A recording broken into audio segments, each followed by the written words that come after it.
Эта модель сейчас, пожалуй, одна из самых популярных среди сумок из шнура, и я не прошла мимо. И в этом видео показываю, как шила такую сумку. Привет, друзья, меня зовут Лилия.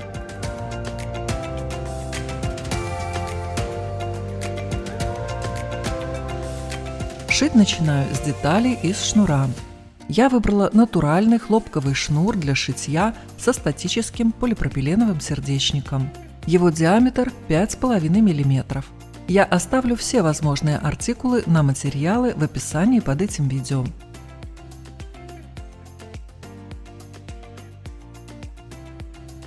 Мне понадобилось 2 мотка, каждый длиной по 25 метров. В конце шитья у меня остался небольшой моточек длиной примерно 5 метров. То есть на эту сумку нужно около 45 метров шнура. Шнур я не разматываю, оставляю в мотке, а моток просто размещаю так, чтобы он не путался. Для этого использую зеркало на ножке. Я уже построила чертеж сумки, который состоит из двух пересекающихся между собой колец.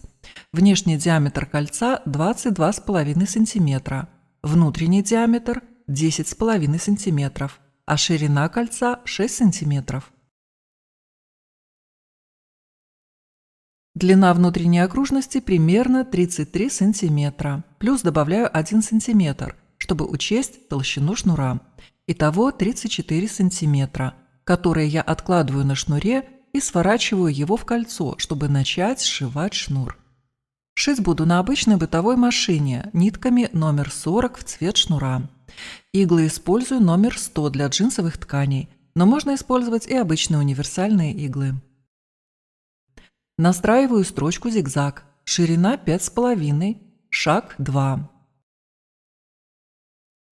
Шнур под лапкой размещаю так, чтобы стык рядов находился по центру лапки. Строчка зигзаг должна захватывать оба ряда. Чтобы получалось плоское ровное кольцо, шнур нельзя натягивать. Располагайте его свободно, но при этом плотно прижимайте к предыдущему ряду, чтобы между ними не было просветов.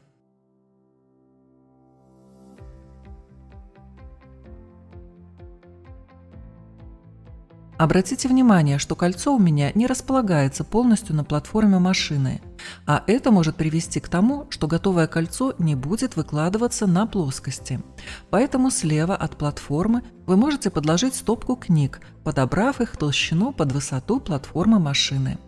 Для швейных машин производители часто выпускают так называемые расширительные или приставные столики.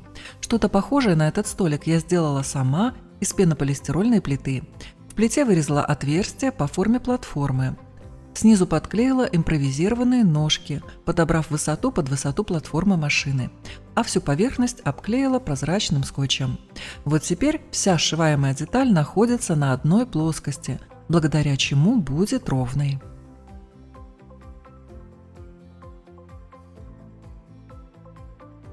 Прошиваю столько витков, чтобы в итоге ширина кольца получилась 6 см. Шнур обрезаю на уровне начала строчки и заканчиваю строчку закрепкой.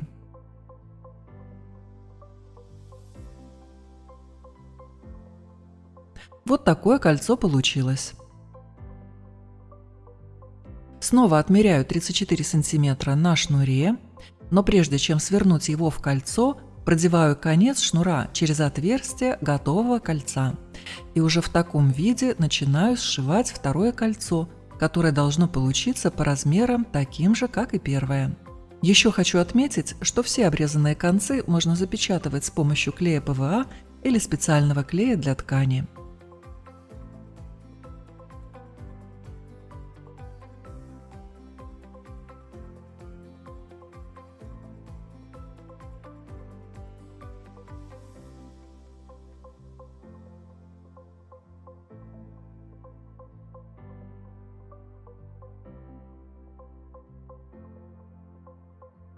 Теперь нужно повернуть кольца так, чтобы их концы не были видны на лицевой стороне. Как таковой лицевой стороны у колец нет, просто выберите любую одну. Закрепляю кольца специальными прищепками и делаю несколько закрепок по центру.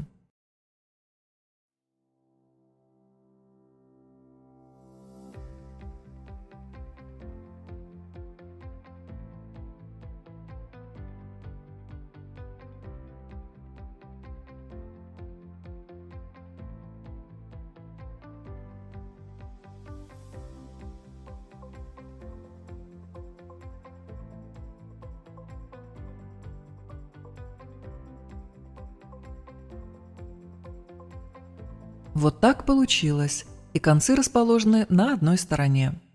Это стенка верхней сумки, и таких нужно 2 детали, что я и сделала. Теперь сделаю ботан сумки.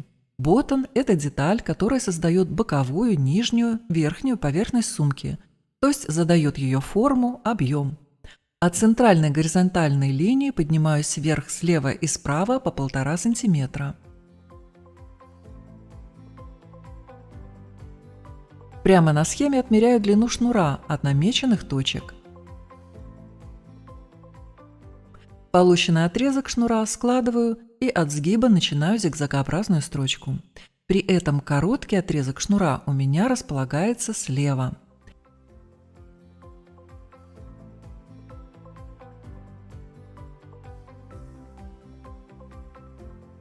Дойдя почти до конца, подгибаю конец шнура и по дуге разворачиваю строчку на 180 градусов и продолжаю шить по прямой.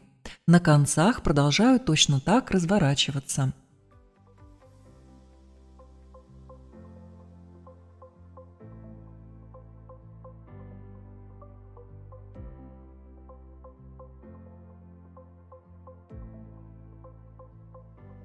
Продолжаю прошивать полоску, пока ее ширина не достигнет 9 см. Шнур обрезаю по центру короткой скругленной стороны полоски. Прежде чем дошить строчку до конца, конец шнура подклеиваю, чтобы не бахромился. И только потом заканчиваю строчку.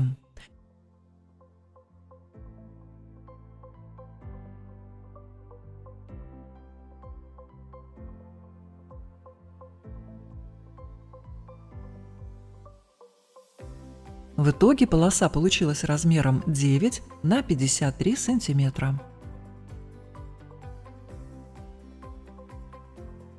Полоску складываю пополам и нахожу центры с одной и другой стороны. Используя чертеж, стыкую по центрам все 3 детали.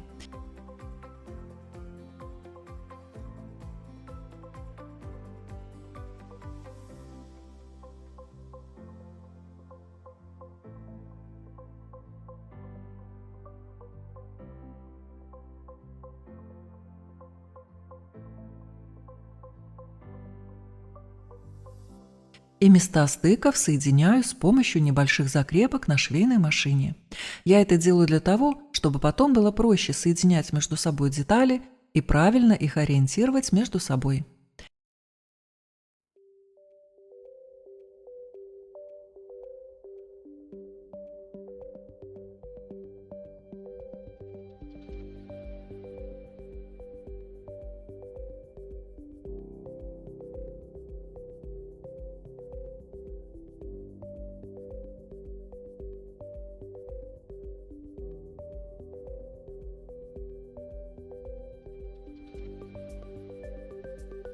На концах сразу намечаю точки, где будет заканчиваться соединение деталей.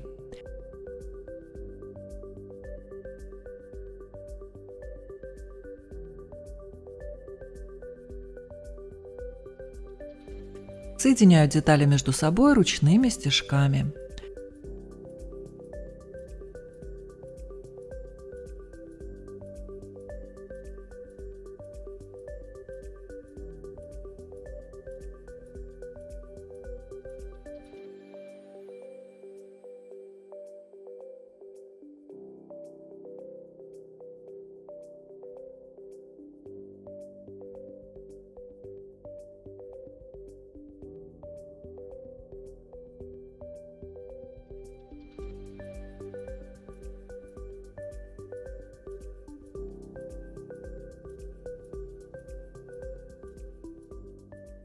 Строчки делаю до меловых отметок на боковине, то есть на ботане. И в итоге получилось вот так.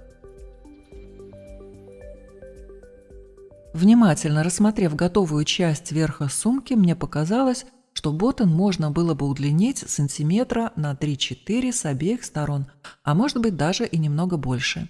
Но я решила ничего уже не переделывать и оставить как есть.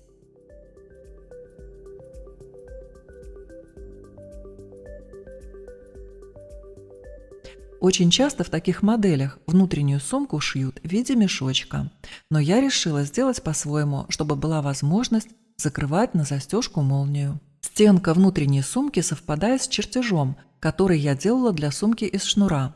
Мне только нужно рассчитать размеры боттона, который здесь будет круговым. Измеряю длину дуги только четверти чертежа, так как он симметричен и вертикально, и горизонтально.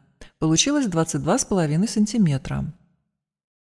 Боттон у меня будет разделен на две части – верхнюю, в котором будет молния, и нижнюю, которая будет длиннее верхней на 3 см, то есть по 1,5 см с двух сторон. 22,5 я умножаю на 2 и добавляю 3 см, получается 48 см. Это длина нижнего боттона. Ширину боттона делаю 8,5 см. Итого размер детали 48 на 8,5 см. Рассчитываю размеры верхней части боттона. 22,5 см тоже умножаю на 2 и отнимаю 3 см. Получается 42 см. Ширина этой детали тоже 8,5 см. Итого размер верхней части боттона 42 на 8,5 см. Чтобы раскроить детали, вырезаю чертеж по контуру и подсказку с размерами деталей боттона. Для пошива верхней сумки я выбрала мебельный бархат в цвет шнура. Этот бархат плотный, с проклеенной основой, и он не тянется. Обвожу контуры детали и прибавляю 7 мм по всему контуру на швы.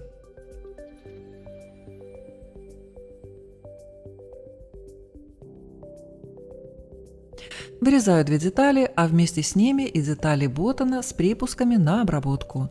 Размеры деталей боттона уже с припусками вы видите на экране.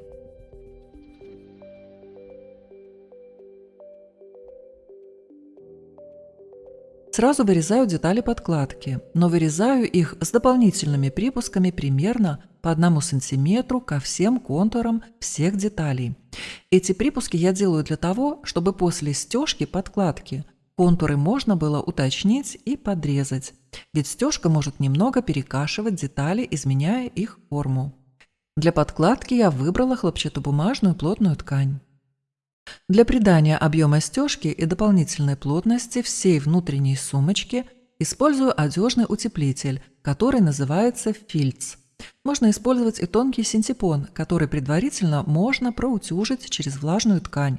При такой обработке синтепон становится более плотным, уменьшается его толщина, но стежка все равно будет фактурной. На деталях подкладки намечаю по 2 пересекающиеся между собой линии. Этого достаточно, потому что для стежки я использую специальную лапку с линейкой. Все детали подкладки простегиваю.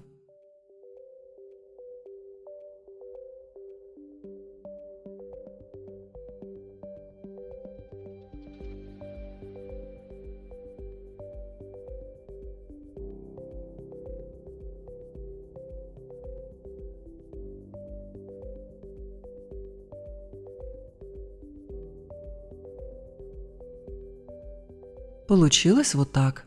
И теперь уточняю контуры подкладки точно по контурам деталей верха. То есть размеры верха и подкладки делаю одинаковыми.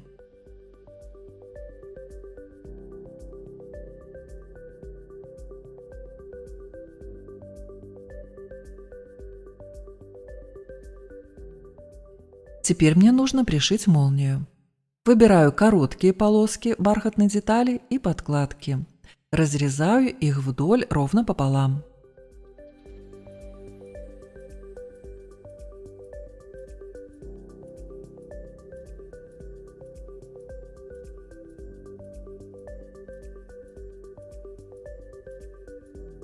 Я использую рулонную молнию размера Т5, на которую уже одела 2 бегунка.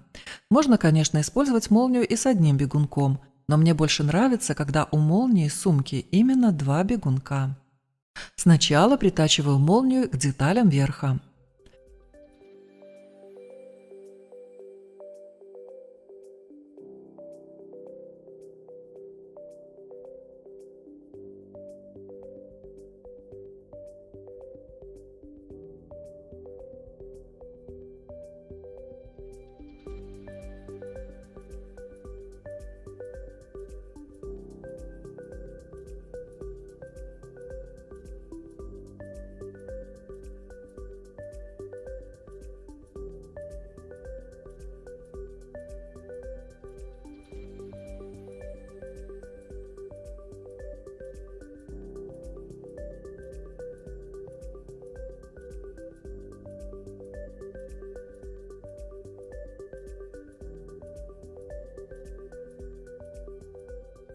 Затем притачиваю детали подкладки так, чтобы молния оказалась между верхом и подкладкой.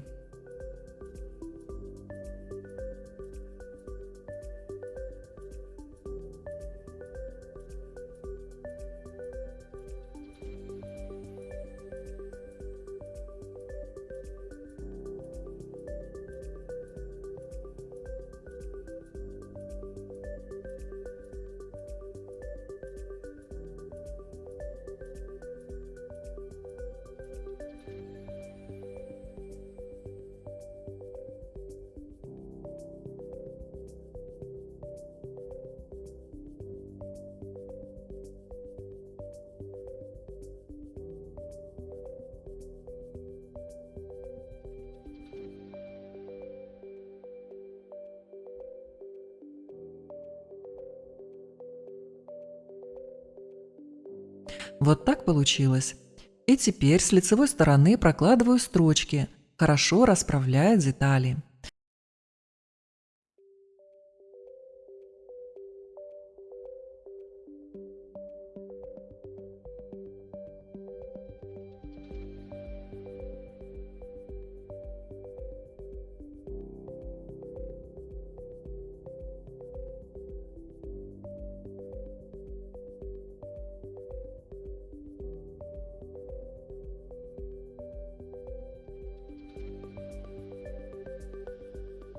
Вот так получилось в итоге.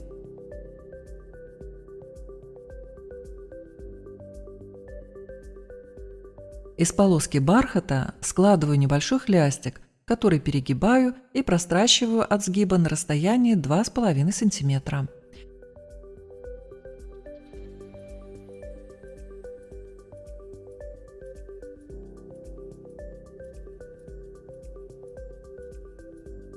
Делаю 2 таких хлястика. Эти хлястики настрачиваю на концы молнии по центру. Также я уточнила и подрезала ширину ботана с молнией до нужных мне 10 сантиметров. Теперь складываю детали ботана лицом к лицу, а деталь подкладки ботана лицом к лицу с подкладкой ботана с молнией.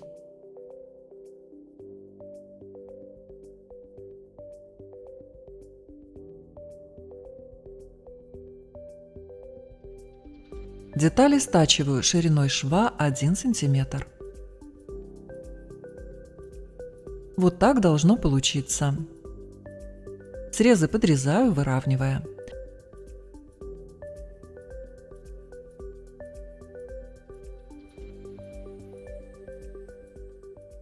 Для удобства дальнейшей обработки срезы верха и подкладки ботана соединяю между собой машинной строчкой, чтобы получилось вот так.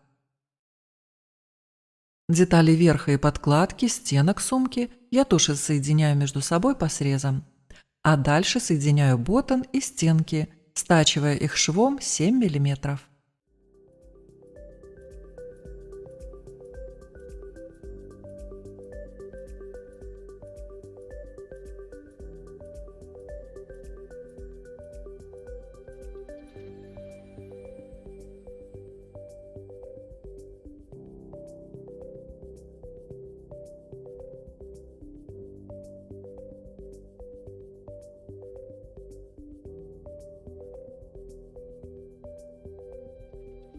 Как вы заметили, я не делала никаких внутренних карманов, но вы можете сделать, например, обычный накладной внутренний карман. Получающиеся швы, их срезы, окантовываю косой бейкой. У меня это хлопчатобумажная бейка.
И вот так получилось.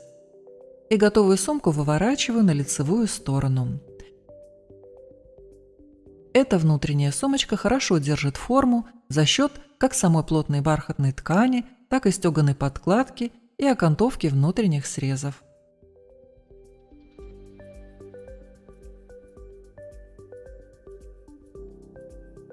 Теперь мне осталось присоединить к сумке ручки и фурнитуру.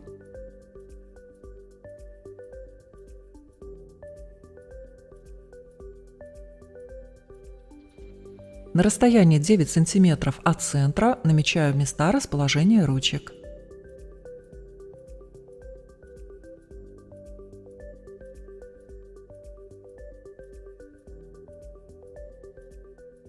Ручки, а также ремень вырезаю вот из такого плотного куска кожи. Ширина полосок 2 см. Здесь я уже присоединила по краям металлические рамки-держатели, используя хольнитены диаметром 9 мм. Хольнитены – это небольшие заклепки.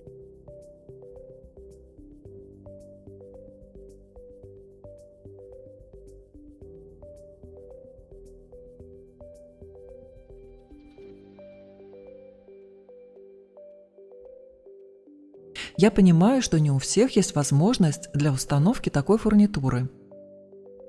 Поэтому вы можете использовать вот такие ременные винты.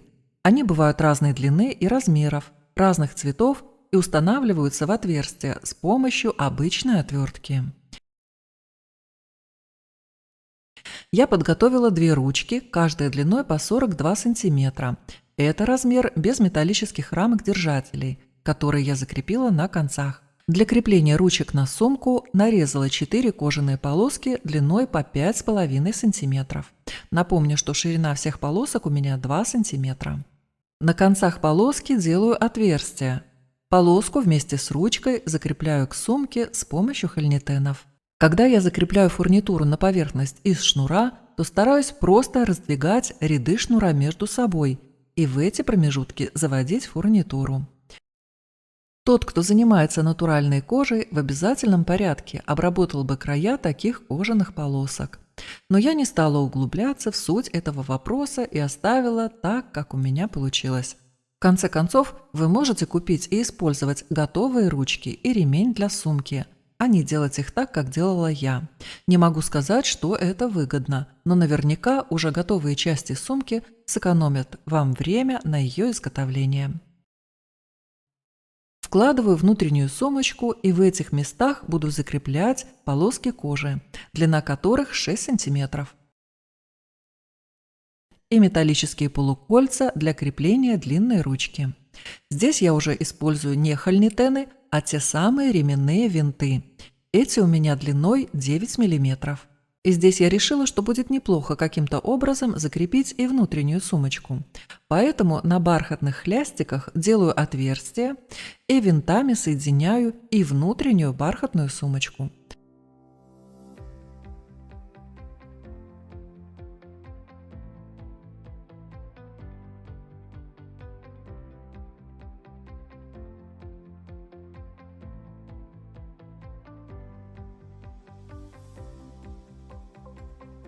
Вот так это выглядит.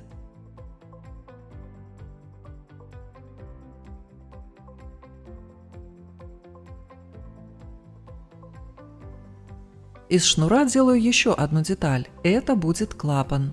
Отмеряю 15,5 см и сшиваю зигзагом так, как это делала с ботаном верхней сумки.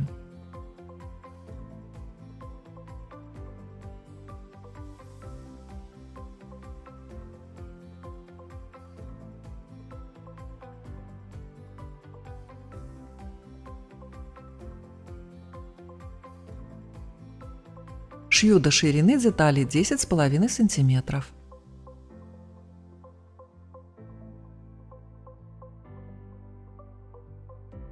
Здесь я вспомнила про хороший и удобный клей, который неплохо склеивает ткани. Это клей-карандаш. Я использую Эрих Краузе. Подклеиваю кончик шнура. Деталь получилась с размерами 24 на 10,5 см. Присоединяю получившийся клапан к сумке с помощью хольнетенов.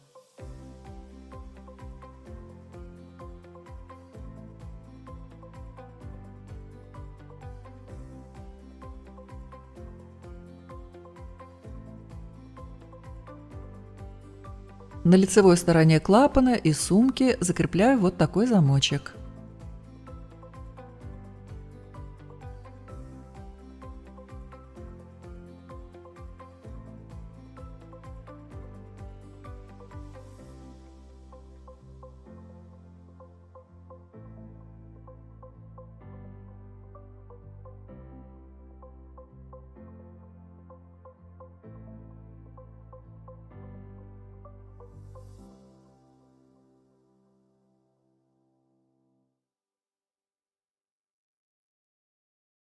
А еще я сделала длинный ремень, с которым можно будет носить сумку через плечо.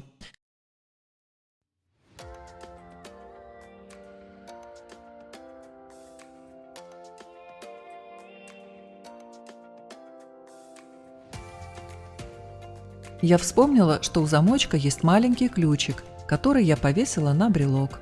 Этот же брелок может служить дополнительным украшением для сумки. Вот такая сумочка у меня в итоге получилась. Не буду скрывать, процесс был не таким уже и легким. В некоторых моментах, например, при пошиве внутренней сумки, требуется уже некоторая подготовка и опыт в швейном деле. Но надеюсь, что результат вам понравился так же, как и мне. А вы можете поделиться своим мнением, впечатлением в комментариях. И если понравилось, не забудьте отметить лайком, это очень помогает развиваться этому каналу. Всем огромное спасибо за внимание. И как всегда, жду вас на своем канале.